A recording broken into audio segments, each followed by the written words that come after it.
بسم اللہ الرحمن الرحیم۔ السلام علیکم عزیز طلبہ۔ آج ہم اپنے تیسرے لیکچر میں دو اہم سوالات پڑھنے جا رہے ہیں۔ پہلے دونوں لیکچرز میں ہم نے اپنے نصاب میں شامل پہلا سبق ہجرت نبوی صلی اللہ علیہ وآلہ وسلم پڑھا، اس کے مصنف علامہ شبلی نعمانی کا مختصر سا تعارف جانا اور اس کے ساتھ ساتھ مشقی سوالات حل کیے۔ اس تیسرے لیکچر میں ہم دو اہم سوالات پڑھنے جا رہے ہیں۔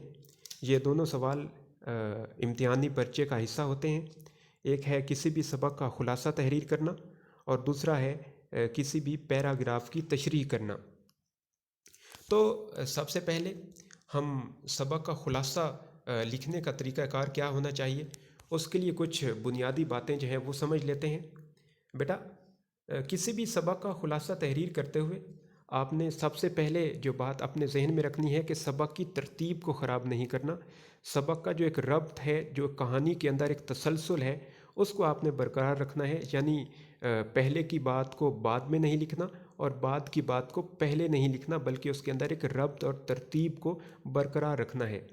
دوسرے نمبر پر سبق کا خلاصہ کم از کم 1/3 ہونا چاہیے۔ یعنی اگر سبق 3 صفحات پر مشتمل ہے تو آپ کا خلاصہ کم از کم 1 صفحے پر مشتمل ہونا چاہیے۔ تیسری اہم بات جو ہے بیٹا کہ سبق کے اندر جتنی بھی اہم باتیں ہیں، جتنے بھی اہم واقعات ہیں، ان کو آپ نے اپنے ذہن میں رکھنا ہے اور ان کو خلاصے کے اندر ضرور بیان کرنا ہے، اور جتنی بھی غیر اہم باتیں ہیں، معمولی باتیں ہیں، ان کو نظر انداز کر دینا ہے۔ چوتھے نمبر پر بیٹا کہ سبق کے متن کو مد نظر رکھتے ہوئے خلاصہ جو ہے وہ اپنے الفاظ میں تحریر کرنا ہے، کہ آپ نے سبق کے جو الفاظ ہیں ان کو ہو بہو یاد نہیں کرنا، بلکہ سبق کو، اس کی کہانی کو، اس کے تھیم کو اپنے ذہن میں رکھنا ہے اور پھر اسے اپنے الفاظ کے ذریعے صفحہ کرتاس پر منتقل کر دینا ہے۔ اور پانچویں نمبر پر بیٹا کہ سبق کا خلاصہ ہمیشہ پیراگراف کی صورت میں لکھنا چاہیے، اور ایک پیراگراف جو ہے وہ کم از کم 5 سے 7 لائنوں پر مشتمل ہونا چاہیے۔ اب خلاصہ لکھنے کا کیا طریقہ ہے کہ آپ نے سب سے پہلے مصنف کا نام لکھنا ہے، یعنی جیسا یہ پہلا سبق ہے ہجرت نبوی صلی اللہ علیہ وآلہ وسلم، اگر اس کا خلاصہ بالفرض آپ کے امتحان میں آتا ہے تو آپ نے پہلے مصنف کا نام تحریر کرنا ہے، علامہ شبلی نعمانی۔ اس کے بعد آپ نے اس کا ماخذ بتانا ہے کہ یہ سبق جو ہے یہ کس کتاب سے لیا گیا ہے۔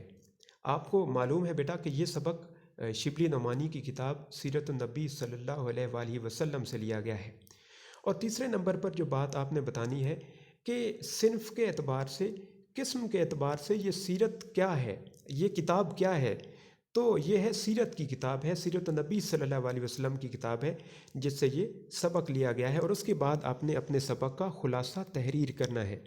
تو یہ چند ایک باتیں اگر آپ نے اپنے ذہن نشین کر لیں تو آپ کسی بھی سبق کا خلاصہ بآسانی تحریر کر سکتے ہیں۔